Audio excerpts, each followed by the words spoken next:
Hola, mi nombre es Alondra Hernández Tenorio y hoy les voy a hablar sobre el dolor. Para poder entender el dolor, pongamos un ejemplo. ¿Te ha pasado que al levantarte de tu cama para dirigirte al baño, la cama se cruza por tu camino y te pegas justamente en el dedo chiquito de tu pie y comienzas a sentir una sensación muy peculiar? ¿Pero te has preguntado qué es esa sensación y cómo se genera? Para esto hay que saber qué es el dolor. Y podemos entender el dolor como la alarma de nuestro cuerpo que se activa cuando existe una experiencia sensorial y emocional desagradable, cuando se detecta una amenaza real o potencial de un tejido con el fin de proteger al organismo, y este es un síntoma y es subjetivo. Pero, ¿quién se encarga de estudiar al dolor? La algología es la ciencia que estudia, diagnostica y da tratamiento al dolor, así como sus manifestaciones relacionadas, y tiene por objetivo ser resultativo hasta llegar a curar el dolor del paciente. Hablando un poquito de la epidemiología del dolor, tenemos que el 30% de la población refiere dolor en los últimos días. Casi la cuarta parte del día los trabajadores no se presentan debido al dolor. Un 8% sufre dolor neuropático. Hablamos de una distinción del sistema nervioso periférico o central. El 37% de los que sufren dolor tienen problemas familiares. Es más usual el dolor en piernas con un 23%, con un 20% el dolor en cabeza y un 12% dolor en espalda. La frecuencia del dolor aumenta con la edad para ser un 42%. La gente mayor a 65 años presenta dolor en huesos. Del 60 al 80% de los pacientes no están satisfechos con un tratamiento. Del 25 al 40% de pacientes presenta dolor crónico. Y el 27% de los pacientes presentan depresión debido a un dolor que ha persistido durante más de 7 años. Ahora bien, ¿y cómo es que funciona el dolor? El mecanismo básico del dolor se basa en la transmisión de información a través de las terminaciones nerviosas llamadas nociceptores, las cuales son sensibles a la presión, la temperatura o a cualquier tipo de daño al tejido celular. Estas terminaciones nerviosas le avisan a la neurona de primer orden, ubicada en el ganglio de la raíz dorsal, en donde se dirigen a la neurona de segundo orden localizada en el asta posterior de la médula espinal. Seguidamente, para poder avisarle al tálamo que algo está pasando, esta información desciende a través del tracto espinotalámico lateral y el tracto espinal para poder llegar al tálamo, en donde encontraremos la neurona de tercer orden, donde se logra percibir el dolor, y finalmente el tálamo puede avisarle ya a la corteza cerebral que algo está sucediendo. La información que va a mandar el tálamo desciende por el giro poscentral de la corteza cerebral, donde se dirige hacia ella misma.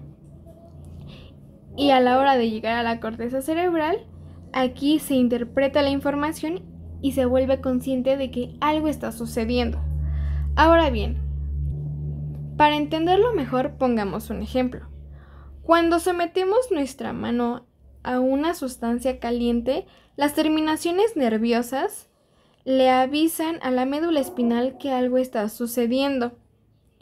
Y posteriormente, este le avisa al tálamo, pero antes de que el tálamo le avisa a la corteza cerebral que algo está sucediendo, el tálamo mandará un mensaje a los músculos de la mano para que retire la mano de la sustancia que está caliente, para evitar más daño. Estos nociceptores se activan cuando el estímulo logra superar el umbral. ¿Y qué tipo de dolor podemos encontrar? Tenemos al dolor agudo y crónico. El agudo es el que desencadena la lesión en el tejido. Puede ser a consecuencia de diversas causas como son las postraumáticas, infecciosas, quemaduras y postquirúrgicas. Este es un dolor que se puede eliminar. Aquí tenemos el ejemplo de una pequeña cortadura. Y el crónico El dolor es un efecto de un proceso patológico de larga evolución, con un inicio gradual, progresivo y grave, el cual dura o se repite meses o años. Y tenemos aquí un ejemplo de un dolor por articulaciones. Podemos encontrar también el dolor referido, que es aquel que se percibe en una localización diferente del sitio de estímulo doloroso. Por poner un ejemplo, cuando hay un infarto en el miocardio, se siente como si viniera del brazo el dolor, por lo que la información sensitiva procedente del corazón y la procedente del brazo convergen por las mismas vías nerviosas de la médula espinal, por lo que sentimos que el dolor viene desde el brazo y no desde el corazón.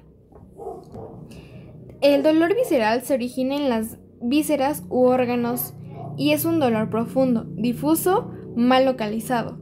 Produce visualmente inquietud, sudoración, palidez, náuseas y vómitos, producidos por isquemia, hipoxia e inflamación. Por ejemplo, el dolor abdominal puede ser a causa por diferentes motivos, como la colitis. Sin embargo, es un dolor difuso, mal localizado. El dolor neuropático es un dolor a causa de una lesión estructural o enfermedad del sistema nervioso periférico o central. Percibimos una sensación de dolor punzante, hormigueante o de quemazón, por mencionar algunos. El dolor psicógeno es un dolor causado por factores mentales, emocionales o de comportamiento. Por ejemplo, tenemos el dolor de cabeza en donde no encontramos bases físicas. El dolor recurrente consiste en crisis dolorosas, episodios o intermitentes, y cada crisis dura poco tiempo. El dolor incidental se presenta en circunstancias muy específicas y es transitorio y predecible. Aparece con respuesta a estímulos voluntarios o involuntarios. Por ejemplo, una persona que acaba de tener una cirugía de rodilla y se mantiene en rehabilitación, siente dolor agudo en la rodilla al realizar actividades específicas, como por ejemplo subir las escaleras. La algia es un sufijo que indica trastorno doloroso sensorial localizable y subjetiva, que puede ser más o menos intensa, molesta o desagradable, y se localiza en una parte del cuerpo sin modificaciones aparentes. La alodinia es un dolor a estímulos que no desencadenan dolor. Por ejemplo, un paciente que recientemente tuvo una intervención dental siente alodinia cuando el aire fresco del aire acondicionado roza su diente sensible, causando así una sensación dolorosa inusual. La analgesia es todo lo contrario a la alodinia, ya que es la ausencia de dolor ante estímulos dolorosos. Por ejemplo, después de un procedimiento de extracción dental, la analgesia permitió que el paciente se sintiera cómodo sin sentir dolor en la boca. La anestesia es la ausencia de sensibilidad. Por ejemplo, la anestesia local administrada en el consultorio deja la boca del paciente adormecida, permitiendo que el tratamiento avance sin dolor ni molestias. La anestesia dolorosa es un dolor espontáneo en la región anestesiada, es decir, el dentista administra la anestesia local para adormecer la zona, pero inesperadamente el paciente comienza a sentir un dolor agudo y punzante a medida que se realiza el procedimiento. La disestesia es una sensación anormal y desagradable. Por ejemplo, una sensación desagradable provocado una extraña sensación en la lengua, como un hormigueo o sabor metálico que persistió por un tiempo. La hiperalgesia es una respuesta más intensa a un estímulo que es más doloroso. Por ejemplo, en un procedimiento de endodoncia, un paciente con una condición de hiperalgesia experimentó una intensidad de dolor mucho mayor de lo esperado, lo que hizo necesario ajustar el manejo del dolor. La hiperestesia es una sensibilidad aumentada de los estímulos. Por ejemplo, el roce de su cepillo de dientes en sus dientes le causa una sensación exagerada de frío, lo que hace que el paciente evita cepillarse con regularidad. La hiperpatía es un síndrome doloroso por repetición de estímulos. Por ejemplo, cualquier contacto con sus dientes se convierte en una sensación dolorosa, intensa y prolongada. Por el contrario, la hipoalgesia es la disminución de la percepción del dolor. Por ejemplo, un paciente que apenas nota molestias y apenas siente dolor, resulta en que éste busque atención dental. La parestesia es una sensación anormal espontánea o provocada. Por ejemplo, una sensación de hormigueo y entumecimiento inusual en la zona tratada. ¿Y qué es el umbral del dolor? Es un nivel mínimo de intensidad de estímulos percibido como doloroso. Se define como el nivel de intensidad de un estímulo que una persona recibe como doloroso el 50% de las veces. El umbral para el dolor puede elevarse mediante placebos, estados emocionales positivos, sugestión, meditación y analgésicos. Pongamos un ejemplo. Imagina que el umbral del dolor es como una puerta invisible que solo abre cuando un gato toca un piano con las patas. Tenemos a Juan y a María. La puerta abre para Juan cuando el gato toca al tercer miau, mientras que para María la puerta se abre en el quinto miau. El umbral del dolor varía en persona a persona y es como la melodía única que cada uno escucha antes de sentir el dolor. Según la Biblia hebrea, el dolor estaba relacionado con el castigo y el pecado.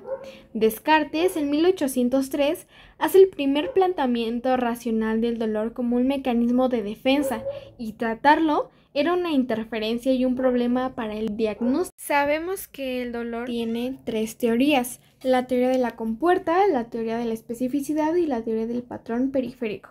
La teoría de la compuerta afirma que los estímulos no dolorosos cierran las puertas al estímulo doloroso, evitando que la sensación dolorosa viaje al sistema nervioso central. Por lo tanto, la estimulación no nociva es capaz de suprimir el dolor. Por ejemplo, nuestros estados de ánimo u otros estímulos impactan en la percepción del dolor. Esta teoría sugiere que la médula espinal contiene una puerta neurológica que bloquea o permite continuar el impulso de dolor hasta el cerebro. La teoría de la especificidad habla del dolor que es generado por los receptores específicos que transportan hacia el cerebro la información del dolor, como si fueran unas cuerdas que vibran al ser estimulados. La teoría afirma que el dolor es una sensación independiente, sostenida, que el dolor es el resultado de la estimulación excesiva de los sentidos del tacto. Y por último, la teoría del patrón periférico, que consiste en el dolor que está provocado por exceso de estimulación periférica, que produce un patrón de impulsos nerviosos interpretados centralmente como dolor. Son los patrones especiales y temporales del impulso nervioso los que controlan las condiciones del dolor más que las rutas de transmisión. Los componentes del dolor son 3. El primero es el sensorial, también llamado discriminativo, que proporciona la información nociceptiva. Las variables psicológicas más relevantes en esta dimensión serían la atención y la preservación. La afectiva o emocional proporciona la información psíquica que da lugar a una respuesta emocional y conductual secundaria al estímulo del dolor.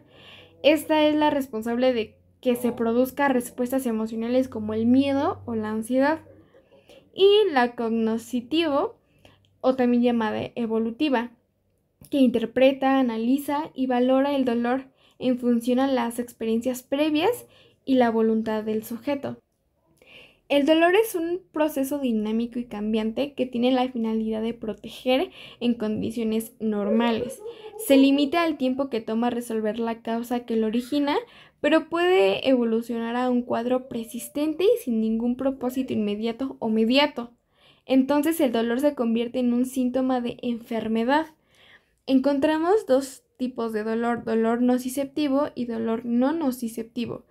El nociceptivo es aquel que aparece como consecuencia de un daño tisular directo La causa es evidente y objetiva. Aquí tenemos un ejemplo de una quemadura por exposición al sol. Y la no nociceptiva es aquel que aparece como consecuencia de un daño tisular directo. La causa no es clara. Por ejemplo, el dolor de cabeza a causa de la migraña. En el dolor podemos encontrar diferentes fases. Tenemos la fase de desaferentación, que es un proceso patológico donde hay pérdida de la aferencia en el sistema nervioso central, lo cual incrementa la actividad de las neuronas de la asta dorsal, donde hay descargas continuas e intensas sin la presencia de un estímulo. Por ejemplo, cuando alguien está nervioso porque va a recibir una inyección, nosotros vamos a comenzar a quererlo distraer generando una conversación para que así se reduzca la presencia del dolor. Por ejemplo, vamos a empezar a conversar con el paciente preguntándole cómo le fue en su última aventura por la playa. Y al hacer esto, el paciente se va a comenzar a enfocar más y a concentrar en la conversación, lo que va a generar la desaferentación a través de la distracción. La desmineralización consiste en que en los nervios se envíen información hacia el sistema nervioso central, donde se somete a procesos de selección, modulación y respuesta. Esta mielina que recubre a las fibras nerviosas del sistema nervioso central se van a ver dañadas o destruidas. La transducción se relaciona con el cambio de una energía en otra.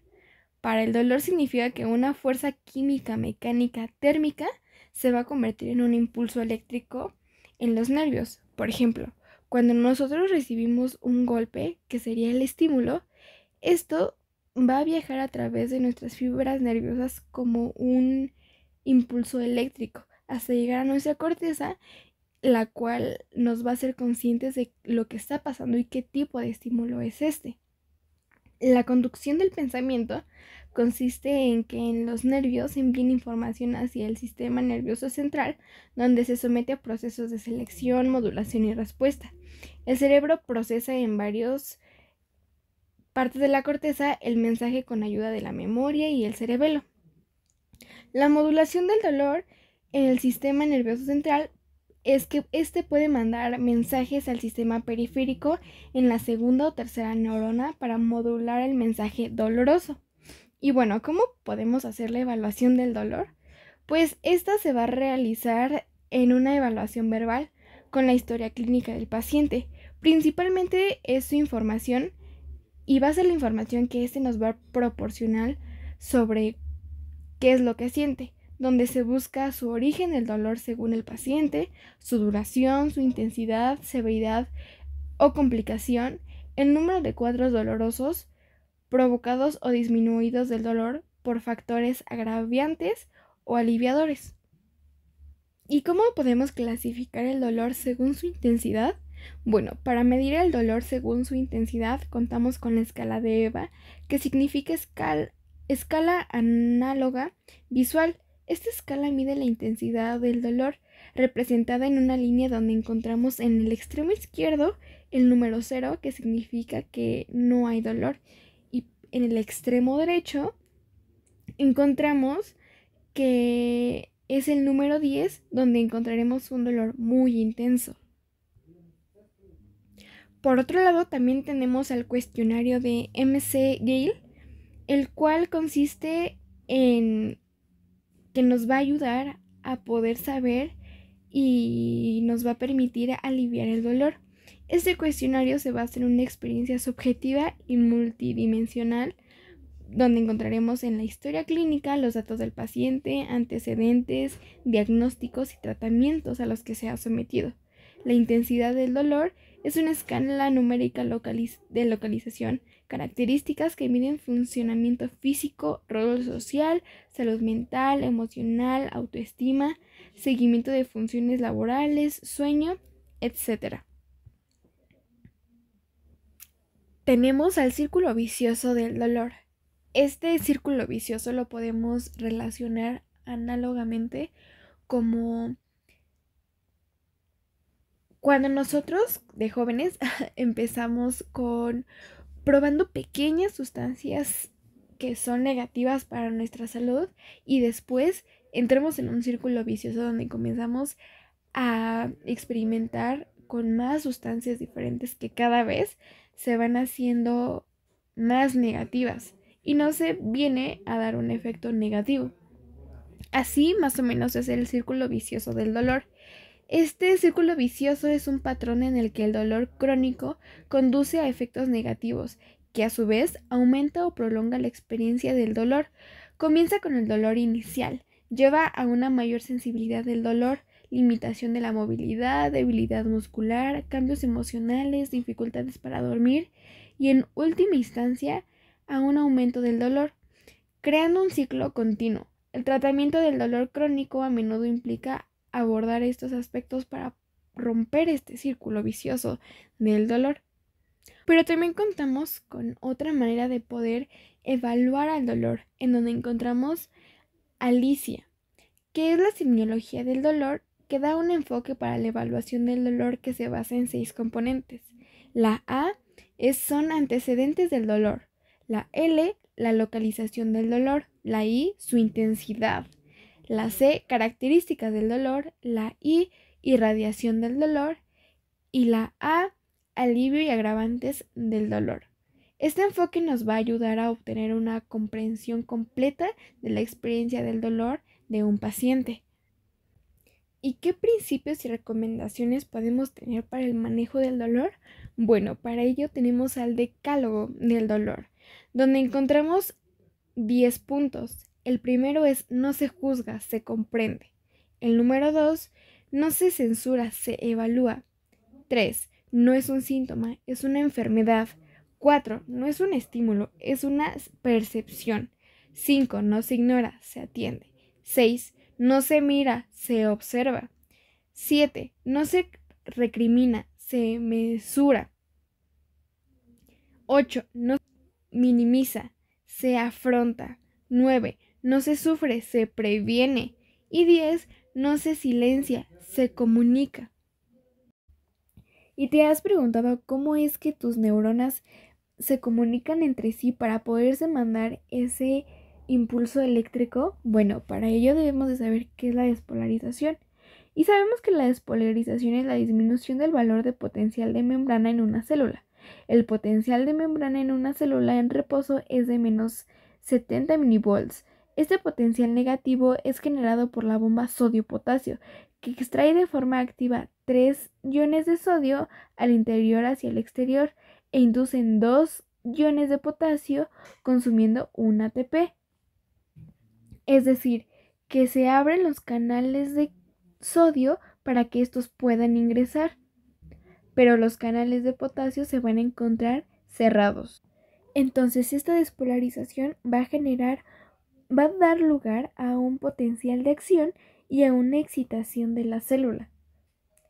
La sinapsis es la conexión fundamental entre las neuronas, permitiendo la transmisión de señales eléctricas o químicas de una neurona a otra. Es fundamental en el sistema nervioso, ya que es el mecanismo mediante el cual las neuronas se comunican y transmiten información entre sí.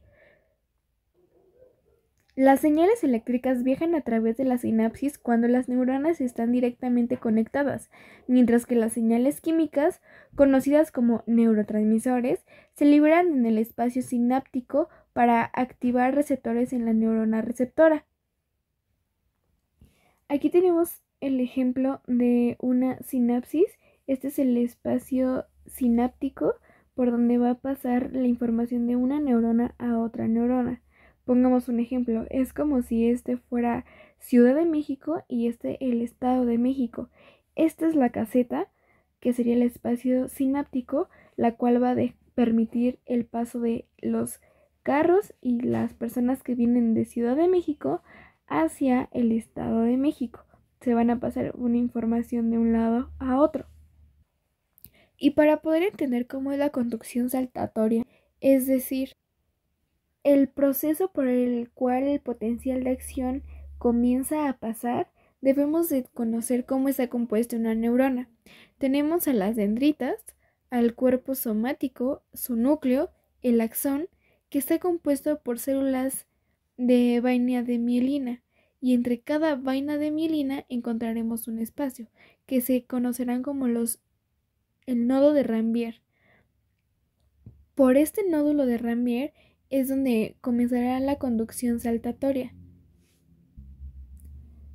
La despolarización solo va a ocurrir en esta zona, en el nodo de Ranvier, lo que aumenta la velocidad de conducción del impulso nervioso, generando que éste vaya saltando,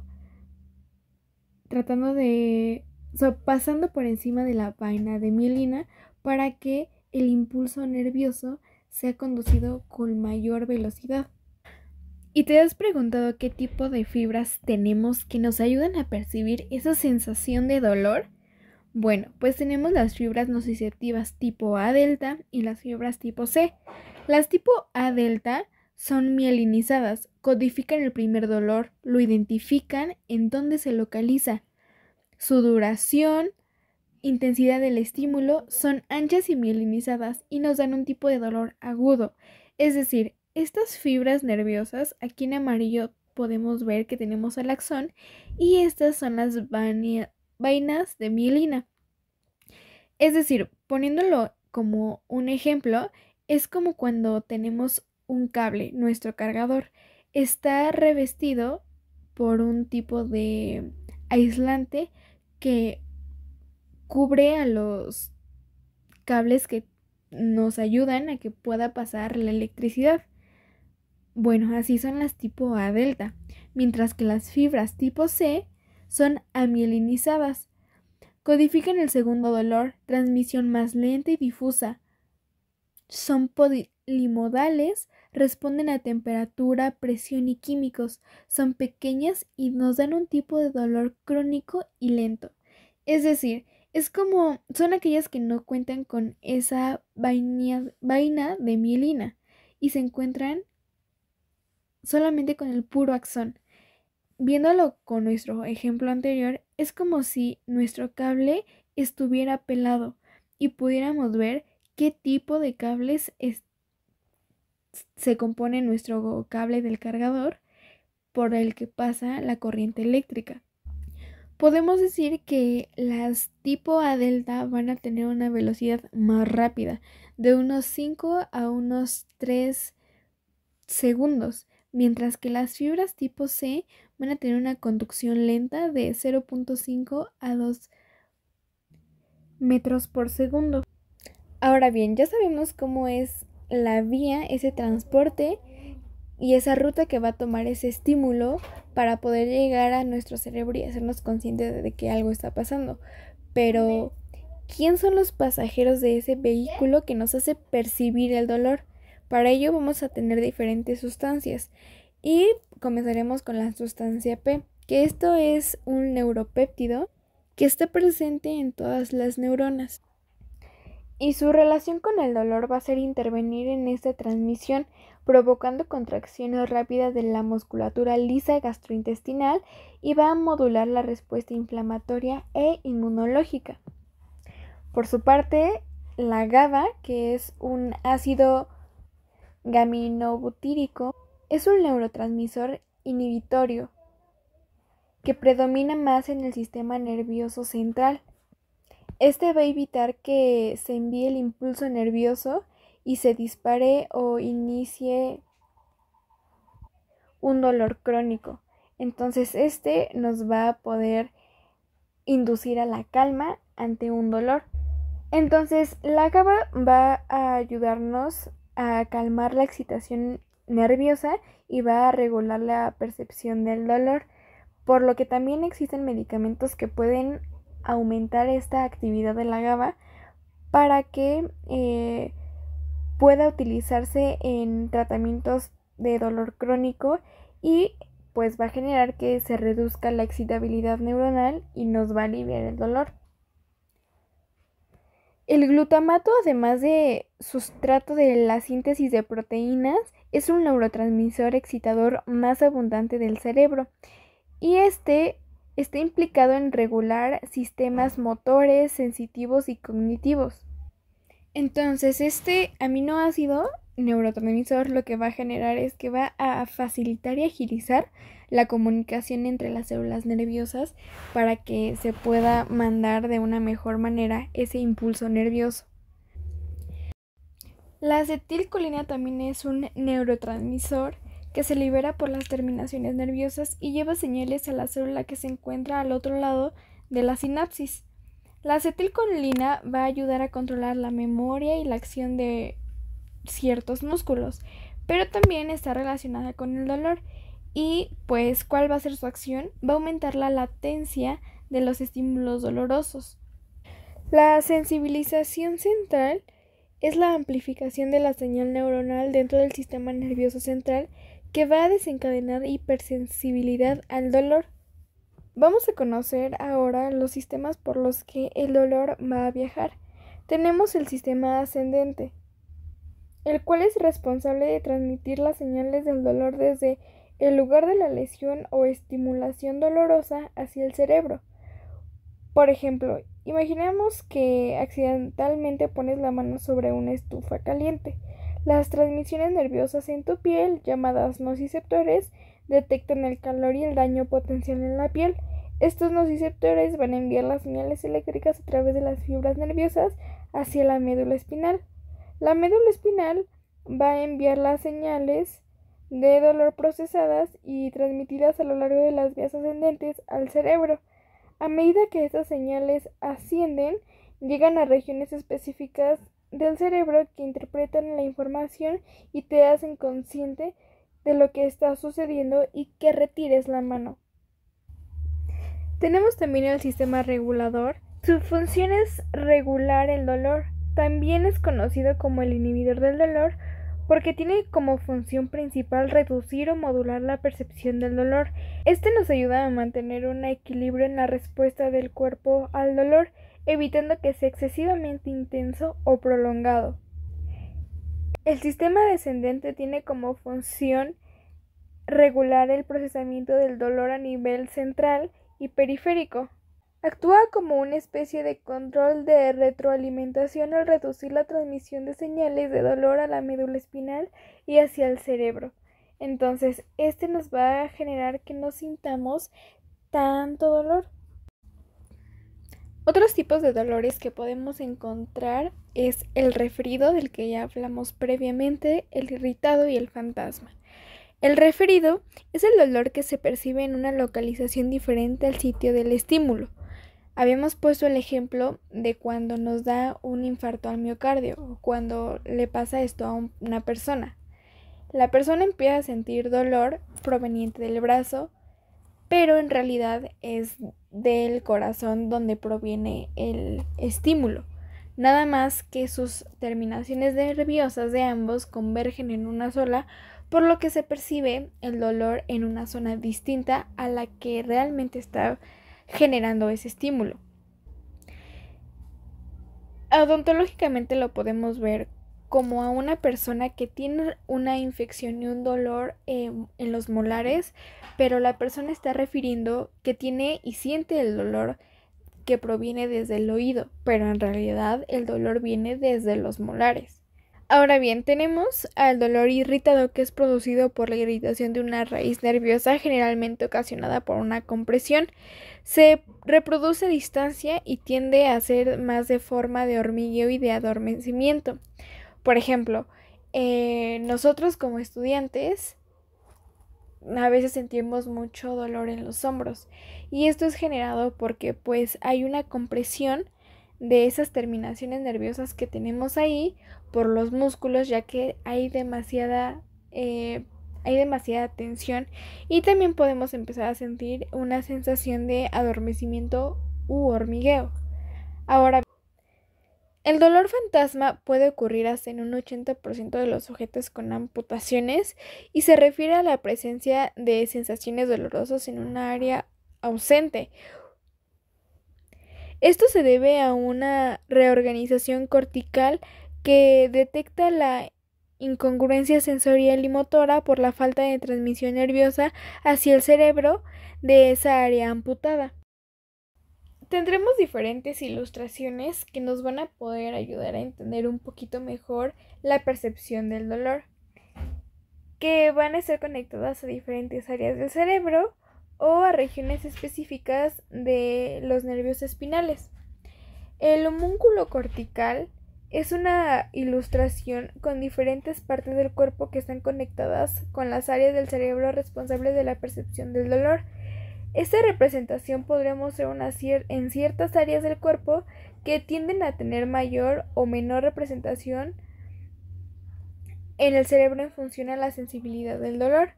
Por otro lado tenemos a los miotoma, que son grupos de músculos inervados por nervios espinales específicos. Cada miotoma se relaciona con un nervio espinal y controla ciertos músculos en una región específica del cuerpo.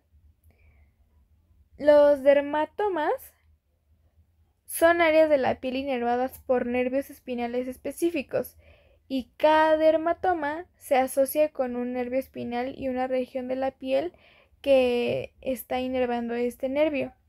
Estos son útiles para diagnosticar afecciones médicas y determinar la ubicación del problema neurológico en función a la distribución del dolor o la pérdida de sensibilidad en la piel. Ahora veremos un tipo de dolor a nivel cavidad bucal. Tenemos a los tipos de pulpitis, y el dolor pulpar se incluye como dolor visceral, aunque se encuentra protegido por tejido mineralizado. Por dotación nerviosa es parecido a las vísceras. El tejido pulpar no experimenta una extinción o muerte repentina, sucumbe paulatinamente. La evolución de las condiciones pulpares se pueden clasificar en tres, y es la pulpitis reversible, la irreversible y la necrótica. La pulpitis reversible sucede cuando la inflamación de la pulpa aparece de manera reversible, es decir, una vez se elimina la causa de la inflamación, esta va a desaparecer. La pulpitis irreversible es una patología de un dolor agudo en la pulpa. Normalmente es el resultado de no tratar la pulpitis reversible, como hemos mencionado anteriormente. Un ejemplo de esto puede ser una caries muy extensa que ha llegado a la pulpa dental y como consecuencia no llega a aporte sanguíneo y se produce la muerte pulpar. La pulpitis necrótica de inicio es asintomático y posteriormente progresa con dolor región perioapical con sintomatología diversa. Esta lleva a que la sustancia orgánica del diente totalmente se tenga que retirar a través de una endodoncia porque el tejido está totalmente necrosado. El dolor pulpar podemos encontrar tres teorías. La teoría odontoblástica son las prolongaciones odontoblásticas las que reciben y transfieren los estímulos a las terminaciones nerviosas de la pulpa y no aceptan ni se rechazan. Los odontoblastos son células con alto requerimiento energético que claudican ante irritaciones mínimas. La teoría de la inervación dentaria se basa en que las terminaciones nerviosas alcanzan el límite amelodentinario siendo estimuladas directamente. La teoría hidrodinámica postula que la principal causa del dolor dental es el rápido movimiento fluido hacia el interior y exterior de los túbulos dentinarios, dependiendo de las variaciones de presión. La aplicación de estímulos táctiles térmico sobre la dentina expuesta origina la salida de fluido dentinal. La aplicación de frío origina la contracción de fluido dentinal. La reducción de volumen de fluido debido al frío tiende igual a efectos sobre la dentina que la evaporación. Para poder tener un diagnóstico del dolor pulpar, podemos valorar sus características, que podría ser un dolor sordo, que nos diría que es un tipo de dolor crónico, dolor punzante, que termina siendo un dolor agudo, dolor provocado, sometido a un estímulo frío, calor, ácido o dulce, un dolor espontáneo, que refleja mayor compresión pulpar y una duración del dolor. Si desaparece cuando se quita el estímulo en un tiempo mayor a 10 segundos, significa que podría tratarse de un tipo de pulpitis reversible, es decir, que el daño en el tejido no es demasiado grave. Y para poder tener un mejor diagnóstico nos vamos a apoyar siempre de la historia clínica, donde vamos a obtener información sobre el dolor, su duración y sus desencadenantes. La exploración clínica, donde vamos a poder tener pruebas como la percusión y la palpación para evaluar la sensibilidad del diente. Pruebas de vitalidad pulpar, donde se van a utilizar estímulos térmicos para poder evaluar la respuesta de la pulpa, así como radiografías que pueden mostrar signos de infección o de inflamación en la pulpa. Y bueno, ahora algo muy importante es la articulación temporomandibular, ya que esta nos va a permitir el movimiento de la mandíbula. Es decir, esta nos permite poder generar la masticación, hablar, tener gesticulación con la boca y sobre todo comer y podernos alimentar y poder pues también permitir degustarnos de los alimentos. Entonces la articulación temporomandibular es esta articulación que, ya que pues si esta se ve afectada, pues nos puede desencadenar diversos problemas y pues puede afectar también a nuestros órganos dentarios. Ahora, la articulación temporomandibular podemos encontrar dos tipos de dolores. El dolor ligamentoso, que es un dolor intermitente asociado a movimientos de traslación. Puede parecer contracción muscular o protectora, es decir, nos puede generar dolor en los músculos. Ahora, tenemos el dolor retrodiscal, que este dolor se actúa al apretar los molares. Disminuye al molar un separador que impide la intercuspidación en molares y aumenta si el separador es anterior. Se continúa con el movimiento exclusivo homolateral. Y para poder tener una buena exploración de la articulación temporomandibular, tendremos que palpar ciertos músculos. Tenemos al músculo pterigoideo externo, que se proyecta hacia la maxila y la articulación temporomandibular. Es imposible su palpación, se expresa su función al postular la mandíbula y hacer oposición con la mano y movimiento de lateralidad con oposición. Tenemos al músculo macetero, al músculo temporal y también tenemos otros 3 puntos a palpar en esta exploración, que serían los preauriculares, los intraauriculares y la cápsula. Aquí podremos encontrar si existe algún chasquido en la articulación temporomandibular que nos indique que pues se recorrió el disco o que algo está pasando, y esta prevención al palpar los músculos y la articulación temporomandibular nos va a ayudar bastante para poder prevenir a nuestro paciente de que tiene que comenzar a checar esa situación, ya que puede llevar a consecuencias un poquito más graves, como que se trabe la mandíbula o tenga un dolor demasiado intenso que se vuelva crónico. Y uno de los dolores más agudos que yo he experimentado ha sido el de una menstruación, ya que, bueno, pues antes de que iniciara mi periodo empezó con un dolor irritado, sentía hormigueo en las piernas. Posteriormente, cuando ya llegó mi periodo, fue un dolor agudo, era muy intenso, tenía periodos prolongados de dolor bastante intensos. Poniéndolo en la escala de Eva, yo sí experimenté un dolor en el nivel 9, era bastante intenso a mi perspectiva. En esa ocasión recuerdo que el dolor fue tan agudo y tan intenso que me impidió comer, moverme, necesitaba estar como que en una posición y no moverme de ahí. No podía caminar y pues también sentía como mucha debilidad en las piernas. Entonces sí superó bastante mi umbral del dolor, o yo lo tengo muy bajito. Pero de igual manera me di cuenta que al tener distintos tipos de estímulos, por ejemplo, estímulos calientes, el dolor disminuía un poco o más bien se convertía en un dolor un poco más tolerable. Por ejemplo, al poner compresas calientes o tomar analgésicos, pues sí me disminuía ese dolor. Pero ese creo que ha sido uno de los dolores más intensos y más agudos que yo he experimentado. Y fue una experiencia bastante fea. Pero igual gracias a eso, gracias a ese dolor tan grande que me dio en esa ocasión, pues me di cuenta que mi periodo no era del todo normal. Entonces sí fue una alarma ese dolor tan agudo, para avisarme que algo no estaba del todo normal con mi periodo.